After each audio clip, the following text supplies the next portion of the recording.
Welcome to this presentation on pathological demand avoidance from the Specialist Teaching Service. The Specialist Teaching Service works in partnership with schools, parents, children and other professionals. Our team is made up of teachers, HILTers, outreach advisors and other specialist staff. My name is Angela Ashley and I'm the Deputy Head of the Specialist Teaching Service with a special interest in EBSA and PDA. The aim of today's session is to look at an overview of pathological demand avoidance and understand the impact it has on young people. We will also look at how to support young people with PDA and understand the effects this has on learning and the barriers this produces to accessing school. PDA is not a diagnosis in its own right. However, a PDA profile can be identified during an autism assessment. If a child has a diagnosis of PDA, it's likely that it might say autism with a PDA profile or ASD with avoidant traits. It's not a diagnosis that you would get as a standalone. It is at the moment recognised as being part of an ASD profile. So, what is PDA? PDA is an anxiety-driven need to avoid demands and remain in control at all times. This need to avoid demands includes the demands of everyday life as well as those we may associate with school. So one of the clues can be that a child has experienced difficulties, for example, with eating or going to the toilet, because these can be internal demands associated with things that our body needs to survive. Lots of people within the PDA community don't like the term pathological demand avoidance and prefer the term pervasive desire for autonomy. They feel that this best captures the difficulties for children and young people with PDA. The need for autonomy is a survival instinct, and the brain prioritises this over every other need, including safety, which is why we sometimes see children and young people with PDA taking risks and doing things which we would perceive as unsafe. It's helpful to see PDA as a disorder of the nervous system, and in this situation, the fight or flight response is activated. It's important to make the distinction between PDA and ODD. It's different in that in the case of PDA, an individual can't comply with the demands, as opposed to ODD, where an individual won't comply with demands. Here is a visual example of how demands can increase anxiety and increase dysregulation in the classroom. So we might begin by an adult asking a child to do a task, as is obviously common at school. The child might say no due to demand anxiety. And what would often happen is that the adult then tries to insist that the child does the task. This then increases the demand anxiety and the child becomes more avoidant. In this situation, an adult might make a threat, such as if you don't complete this task, you'll need to miss your playtime, which then results in the child exploding and becoming dysregulated, and then the adult potentially becoming dysregulated. So, what are the characteristics of behaviour that we might see associated with PDA? One of the difficulties in recognising PDA is that although it is part of an autistic profile, children with PDA generally present very differently to children we would typically identify as having social communication differences. For example, for children with PDA, their eye contact is generally good. They can appear sociable, but often lack depth in their understanding of social situations. They often use their sociability to avoid demands, and they enjoy engaging in conversation, particularly with adults, and use this as a strategy to avoid demands. Many of the characteristics that we now use to identify PDA were developed by Newson in 1995. As previously discussed, children with PDA often resist and avoid the ordinary demands of life. They might have excessive mood swings, poor emotional regulation, and exhibit impulsivity. They are often comfortable in role play and pretend, sometimes to an extreme event, and sometimes as a way of avoiding demands. We might see obsessive behaviour often focused on other people, and in school this might present as a child having real difficulty with friendships and finding it difficult to share a particular friend. These children are sometimes described as domineering and overbearing and can present as bossy and controlling, often as a way to make sense of their internal dysregulation and anxiety. Children with PDA are often more comfortable with adults than other children. As we know, school is full of demands, and children with PDA can find school very difficult and school attendance very challenging. So much so that the vast majority of children with PDA, 70% in fact, are not in school or are regularly struggling to attend. They may have experienced multiple exclusions from an early age, or they may have slipped under the radar because their presentation is different from that which we would expect for an autistic child. Because they see themselves as equal to adults or want to reverse roles, they often don't respect hierarchical systems in school. They might say that the work is boring or that they already know, again, as a way to avoid the demands. The following video is from the PDA Society, and it is a collection of perspectives of children and young people with PDA describing their experience of what it feels like to have PDA and what things help them. Children and young people in school experience a variety of demands. We know that in school we use lots of direct demands when we are asking children to do things. Line up to come in from playtime, tidy up at the end of a lesson, talk to a talk partner during a period of teaching. There are also subtle demands in school, where teachers might say we need to start our work now, or let's look at this book together.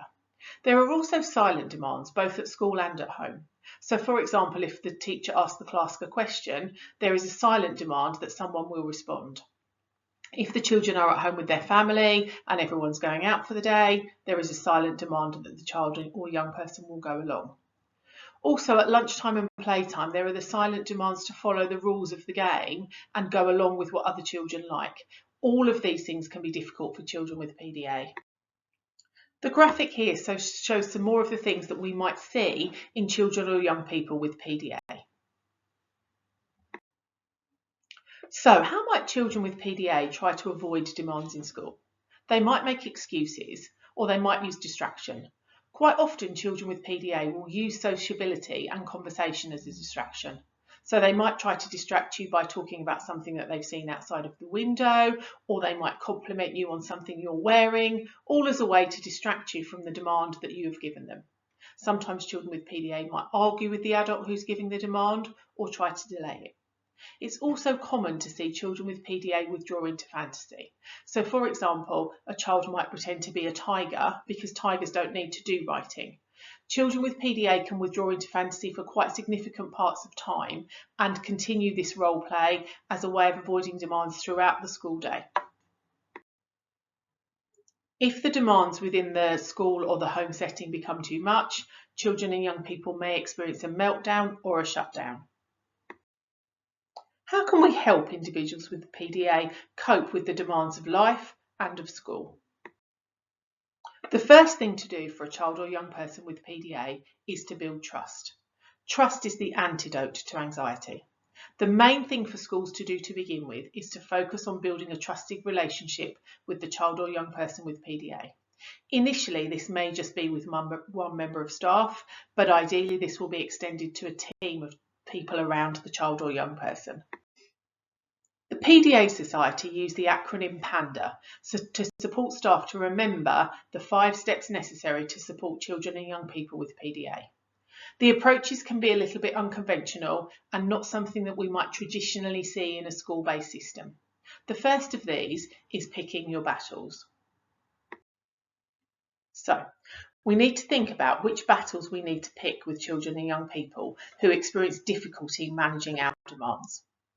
The first thing we need to consider is which rules do we need to have in place. And the rules we really need to focus on to begin with are those which relate to safety, because those are not demands that we can compromise on. It's very likely that traditional autism strategies will make things worse. So things, for example, that we may recommend for an autistic child, like a visual timetable, use of timers, or a now and next board, these are all likely to be perceived by a child with PDA as an increased demand. When we're thinking about demands in school and picking our battles, one of the questions we need to ask ourselves is, can the demand be postponed? So for example, we've asked a child to do some writing in their book. Actually, their anxiety appears to be very high and they can't manage that demand. Can we postpone the demand for writing to later on in the day when we've had an opportunity to support the child with their regulation? Or can it be that actually we come back to that task tomorrow? The other question that we need to ask ourselves is, can the demand be scrapped completely? So for example, if we go back to the piece of writing, if the child doesn't want to do their writing sat at a table but they want to lay on the floor, actually can we remove the demand to sit on the chair and allow them to lay on the floor and do their writing? One of the things that children with PDA really need is lots of choice and control. So when we're thinking about picking our battles, where can we put in choices and give the child back their sense of autonomy?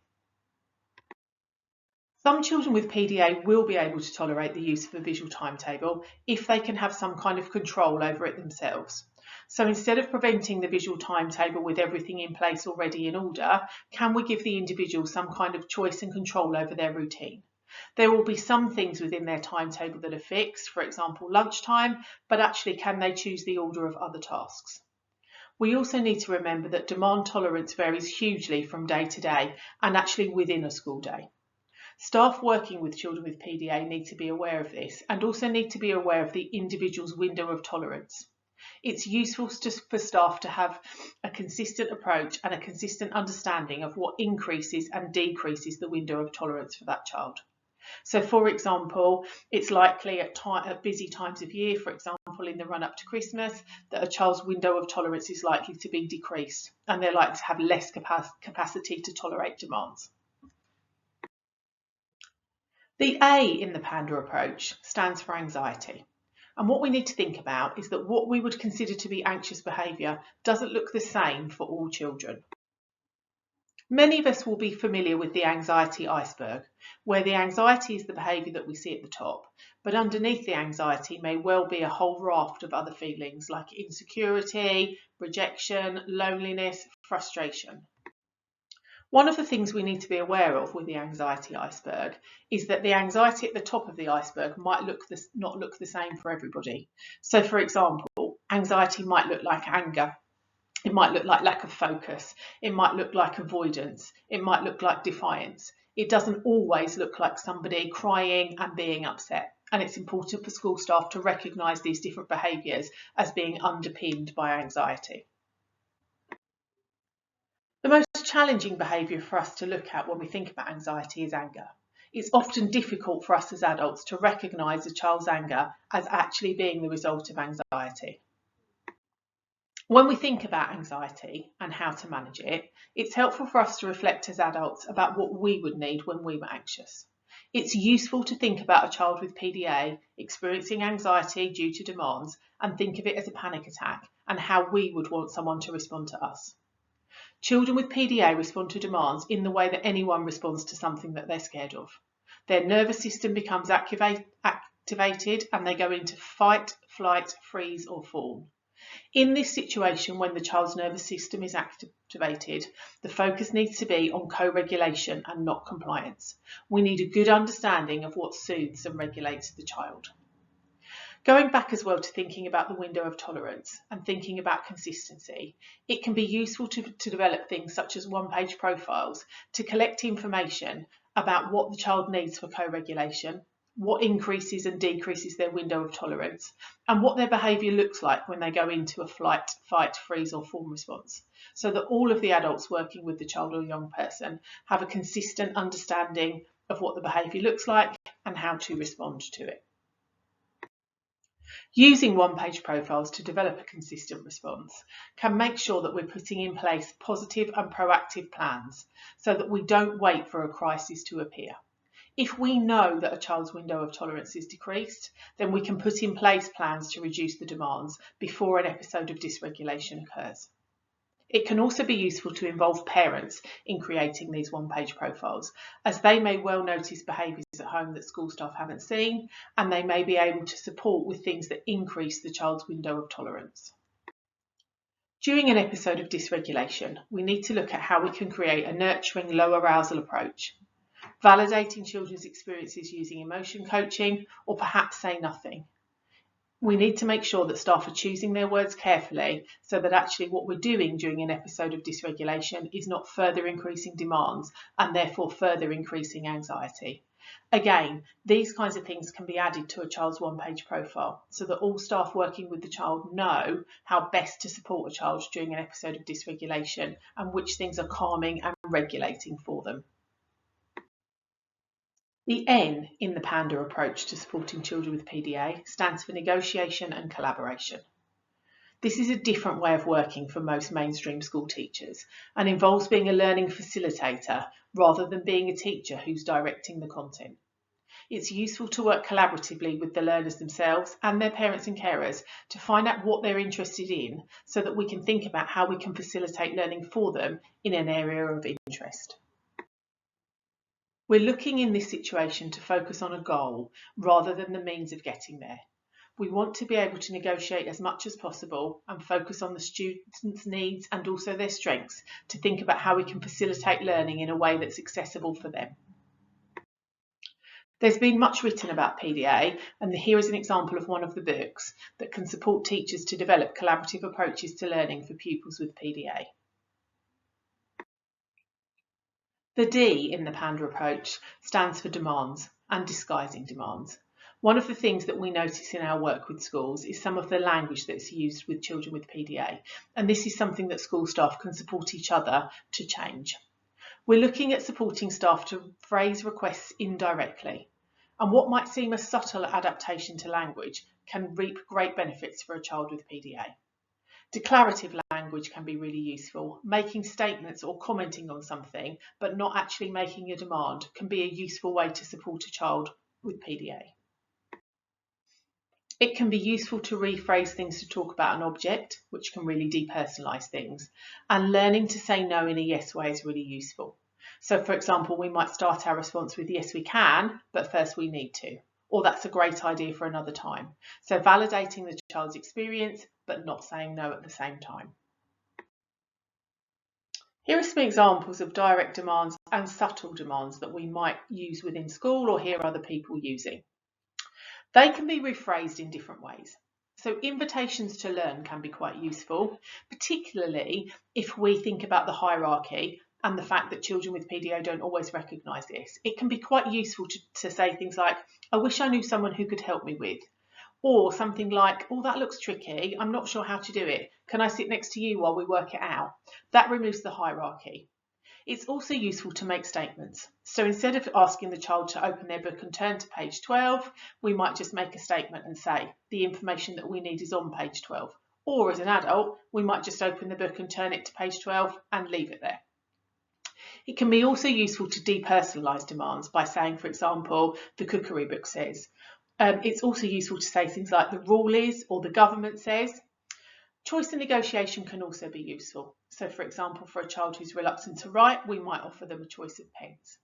Or we might say, would you like to use the atlas or a map to find out information in a geography lesson? One of the things to remember about choice and negotiation is the choices have to be things that we think the child is going to do. So for example, if we know a child is a very reluctant writer and they're unlikely to write at all, then giving them the choice of a red or blue pen is not going to be particularly useful. In that situation, we might give them the choice of the adult scribing or using a laptop. So the choices need to be purposeful for things that children will actually make a choice to do. The final thing we can do is start to think about using complex language to reduce or soften the demand.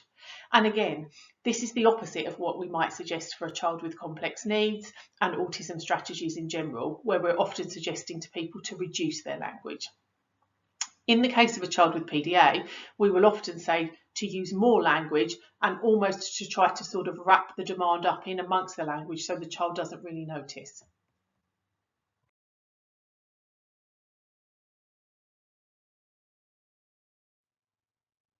The final A in PANDA stands for adaptations. And one of the recommendations that we often make to schools is to start from a set of learning objectives based on previous knowledge and assessment. It can then be that the learning objectives can be incorporated into activities that the student wants to engage with, and these can be presented as invitations to learn. This can be useful for adults who sometimes feel that they don't know where they're going with the student with PDA who's very self-directed. They then have a set of learning objectives that they're trying to weave in to the adaptations that are in place. A strewing approach can be useful for children with PDA. And by that we mean putting out a range of activities that we think the child would like to explore and see what they engage with. Sometimes we might make notes, as in the picture above, or sometimes we might just put things out and not say anything at all. The key is not to then put demands onto this and say to the child, oh, would you like to come and do this? Or come and have a look at this thing. What adults can do in that situation is start engaging with some of the strewing tasks themselves without saying anything. If the tasks have been correctly planned and based around the child's needs, what we often find is when the adult starts doing some of the tasks, the child will come and have a look and see what the adult's doing and start engaging spontaneously.